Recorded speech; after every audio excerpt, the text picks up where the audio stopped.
Hello there and welcome to the T-Junction. I'm Jats. Now in this episode I'm going to do a bit of a DIY experiment on myself. I'm actually going to try and work out what it would save me if I was to ditch my petrol car and move to an EV. So in order to do the calculations we have a very simple Excel spreadsheet, nothing complicated here. Essentially the spreadsheet's in three sections. We've got base data for engined car and the costs. We've got base data for an electric vehicle and the charging costs. And then the savings at the bottom to try and sort of keep things in an even keel, if you like.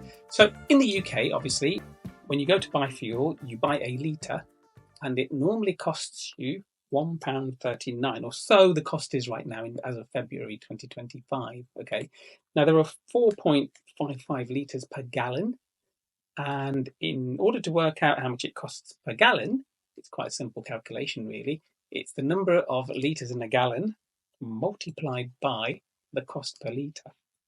So it's £6.32 per gallon is what it costs us right now. Because as of February 2025, and that figure is always changing, so God help us. Anyway, the cost to fill an entire tank up. Well, the car that we have right now that we're thinking of changing has got an 11.5 gallon tank. So 11.5 gallons multiplied by the cost per gallon, it's £72.73 from dry to brim. That's how much it costs us to fill it up. So the car gives us 27 mpg, and it's low, I know, it's a 1.6, but as I mentioned in our other video, it's just the time of day that we drive, and it's always in first, second, and third gear because we're always stuck in traffic. What the car does in terms of mpg is miles per gallon multiplied by the size of the tank, and the gallons that you can get in there, 311. So the car essentially does 311 miles on a tank full of unleaded at £1.39 per litre, or £6.32 a gallon. Now if I then say, well, let's extrapolate that to a month, right? Let's work in months. We do about 6,000 miles a year, or 500 miles per month, which is what it works out to. Okay, so easiest way I find of working that out is to say, well, let's take the cost of 311 miles, so divide that by 311, and then multiply it by 500, and we end up with a figure of £117. So that's how much fuel we would need to do 500 miles in the car that we have that we're thinking of changing. So now what we're going to do is we'll look at the base data for an EV and the charging costs associated with getting an EV. Now, just before I start, the sort of car that I've put in here as an example is the Tesla Model 3 Long Range. In the UK, you can essentially have a 7.4 kilowatt hour charger. That's really the most popular one that people go for. You can have higher than that, but then you might need additional power phasing and so on. So generally speaking, that's the most that you would go for. It's essentially a 7.4 kilowatt charger. Now, through the night, you normally get 6 hours worth of discounted charging with most sort of energy companies. I know Octopus do a 6 hour one, 11:30 at night till I think it's 5:30 in the morning. So essentially, over 6 hours, you could get 7.4, which is what it's giving you per hour, multiplied by 6. And that gives you 44. So 44.4 kilowatt is how much juice you can generate into a battery through the night. The cheap rate that we normally get, I think, is around 7 pence. And of course, associated with that, there's also going to be a standard sort of cost per hour through the day as well. And I think for this one, I'm going to say, let's just say it's 25 pence. So if you were to essentially charge the car up through the night for 6 hours, how much would it cost per night? Now, it's not going to give you a full battery necessarily, but it's going to cost you 7 pence multiplied by 44.4. It would cost you about £3.11. So now let's have a look at the battery then for this hypothetical car. Now, it's going to be a Tesla Model 3, which has a 74 usable kilowatt hours or kilowatts in a battery out of 78 that it comes with. And that's what it states actually on the tin. So, obviously a car ages and it might degrade slightly or whatever. We'll just take the flat figures as they come. At the cheap rate, it would be 74 multiplied by 7 pence. Straightforward calculation. £5.18 is what it would cost to charge that battery up to full. Okay, all 74 kilowatts. So you might do that over 2 nights. The more expensive rate, it would be 74 multiplied by 25. So even if you did it during the day, on a standard tariff, it would be about £18.50.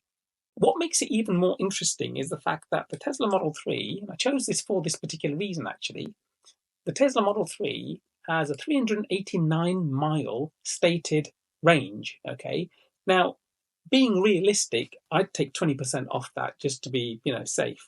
So if I say that multiplied by 0.8, obviously if I multiply it by 1, it will stay the same, but I'm taking 0.2 off or 20% off. It's 311. Look at that. 311 is what we get now. 311 is what we'd get from a Tesla Model 3 at 74 kilowatts, and this would be a full tank. This would cost £72.73, and this would only cost $5.18 or $18.50 at worst. So let's have a look at the savings then, because that looks pretty good, doesn't it?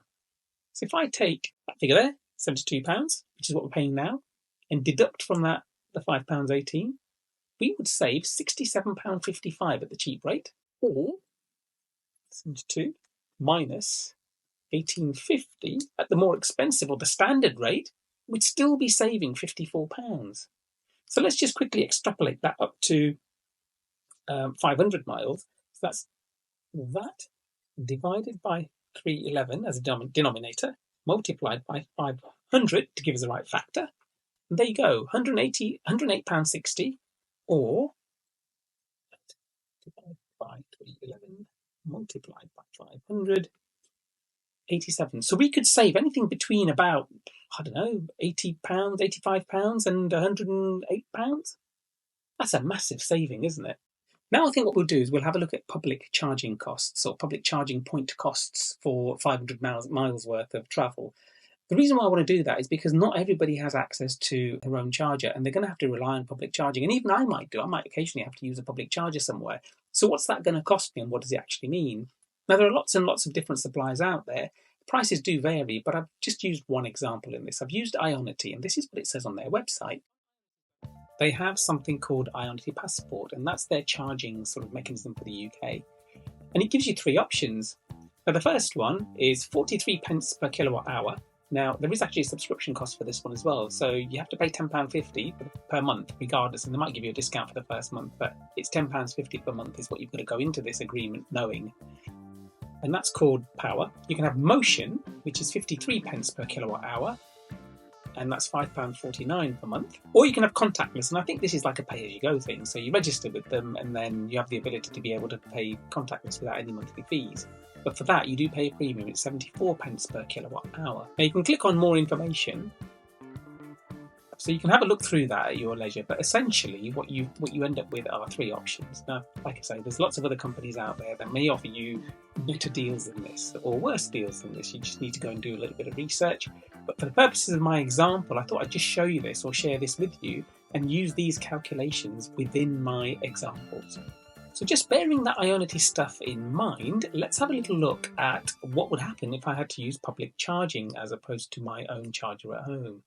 Okay, so let's take the Ionity stuff and plug that into the spreadsheet. Now, this is another spreadsheet, a second tab on here actually. Let me just explain what this is. You've got base data, which is all being carried across from the other sheet. You then have base data for the EV charging, again, carried across from the other sheet that we had. And then I've got two sections down here, one for public charging, for the actual costs, and another one here for what we might save over 500 miles or the full month. Incidentally, if you would like copies of these spreadsheets, then please let me know. My contact details are in the description of this video, and I can get that out to you. I'll email it to you if you want it. Let's have a little look. So the first one, the power. Now, the monthly subscription cost for that is £10.50, and the actual per kilowatt charge is 0.43. Okay. The next one, monthly cost is £5.49. And it's 0.53 or 53 pence per kilowatt hour. Final one, there was no charge for it, but it was a lot more expensive.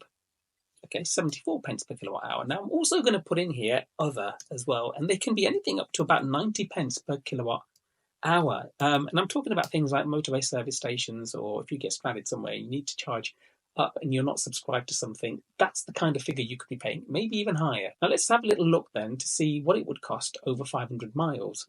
So first of all, before you do anything, you've got a subscription cost. So we need to put that into the actual calculations, plus the number of kilowatt hours or kilowatts I'm going to need from battery, which is 118.9, okay, multiplied by, so what I'm doing there is I'm saying this figure here, 118.9, is the 74 extrapolated up to 500 miles worth. So, using a denominator of 311 and then multiplying it by 500, which gives me 118.9. So 74 kilowatt battery, that's what might exist in the car.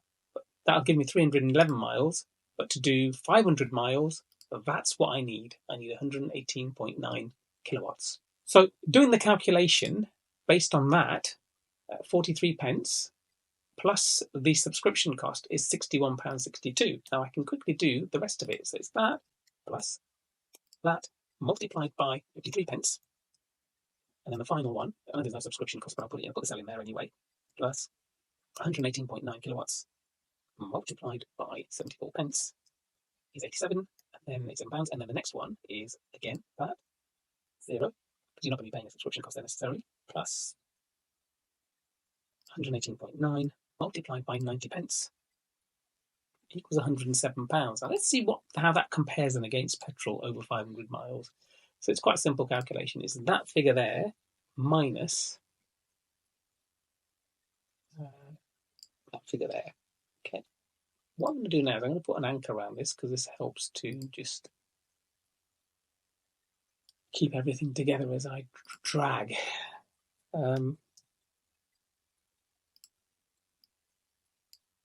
£117 minus each of these, and this is the figure that you get for each. Well, it shows us that even with public charging only and not using our own charger, you can still save anything between a tenner and 50 odd pounds over 500 miles compared to a petrol car. Okay. Now this is based on a car that's not very economical, purely as I said earlier, because of the kind of miles that we do. So that can be a bearing. It can have a factor. You know, if you're currently averaging 40 miles per gallon, then the figures are going to look very different. And that's why I say, if you would like to borrow this spreadsheet, or if you would like a copy of this spreadsheet, if you just drop me an email, I'll do my best to try and get one of these back to you ASAP. So there you have it. Please let me know in the comments below whether this is the sort of experience you've had as well, because I'd love to know what's actually happening in the real world. And of course, I'm quite lucky that I've got the ability to be able to charge a car on a cheap tariff. If I didn't, maybe it wouldn't be so easy. Anyway, if you've enjoyed this episode, please hit the like button. Please subscribe to the channel if you haven't done so already. Every subscription is really good for us. We really enjoy seeing that subscriber number count increase. And it's very hard these days to try and get subscriptions. So if you can, I'd be really, really grateful. We have great aspirations for 2025, the year ahead, and we look forward to you being with us on that journey. So thank you for watching, and we'll see you on the next one.